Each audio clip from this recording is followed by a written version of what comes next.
Have you ever wanted to do more than just read a book? I mean, what if you could actually become a co-creator of the story itself? Well, in this explainer, we're going to dig into a powerful technique that lets you do exactly that. I think we've all been there, right? You watch the movie version of your favorite book, and the main character just looks wrong, or the setting isn't at all what you pictured in your head. That exact feeling, that's what we're talking about today. But here's the thing, that little feeling of disappointment, it's actually a huge clue to the magic that happens when you read. It perfectly highlights the huge difference between a director's single vision and the incredible, one-of-a-kind world that you build inside your own mind. Let's just think about that for a second. A film gives you a finished product. It's pre-made, it's fixed. But when you read, your inner eye gets to work, creating something that is totally unique, filled with your own details and nuance. You're not just a passive viewer, you're an active participant. And this brings us to a really cool idea. Reading isn't just about consuming words on a page. It's about becoming a co-creator of the story. And the tool that lets you do this? It's called active visualization. So what even is visualization? Well, it's the process of building the entire world of the book inside your mind. And we're not just talking about images here. We're talking about the feelings, the smells, the sounds, even the tastes. It's what makes a story really come alive, and it's what makes you such a vital part of it. Now, I know what some of you are probably thinking. Hey, I do this already without even trying. And you're probably right. A lot of us do. But the real power, the next level stuff, comes from practicing it consciously, from deliberately taking a moment to build the scene.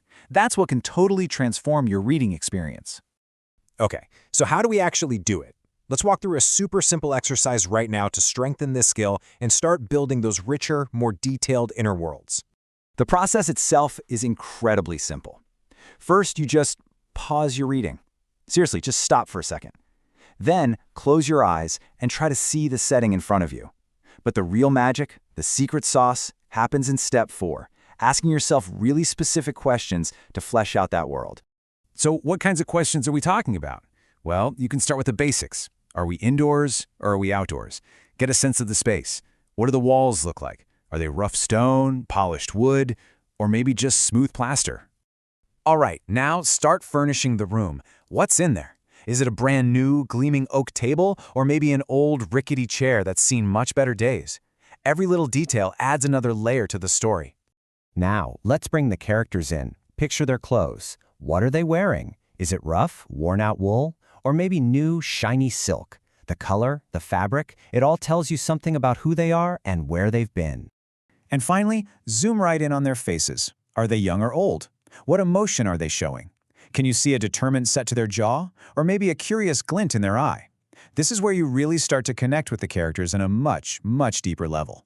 So this is obviously a fantastic tool for reading novels, but its power doesn't stop there. What if you could use this very same technique to better understand and remember nonfiction? Well, it turns out you absolutely can. Seriously, if you want to truly get a grip on factual texts and actually remember what you read, visualization is like a secret weapon. It's the key to turning abstract information into something concrete and memorable.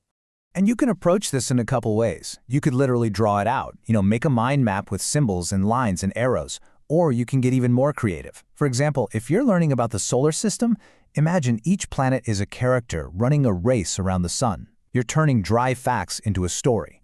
At the end of the day, it just comes down to how our brains are wired. We are built for stories and images. And a clear picture, whether you draw it on paper or just imagine it in your head, is always going to stick better than a dry list of facts. Now, before we wrap up, there's one last really important thing we need to talk about, and that's the fact that not everyone's brain works this way. We all experience the world and books differently. You see, for some people, this whole concept of a mind's eye just doesn't apply. Their brains simply don't think in images. It's a way of processing the world called aphantasia, and no matter how hard they might try, a picture just won't form. And if that sounds like you, that is completely 100% okay. It doesn't mean you can't be a passionate, engaged reader. It just means you connect with stories in other ways. Maybe by focusing more on the logic of the plot, the cleverness of the dialogue, or the emotional journey of the characters. So I'll leave you with this question. The next time you sit down and open a book, remember, you're not just a spectator. You have the power to build the world, to see the characters, and to become a true co-creator. So, what world will you create?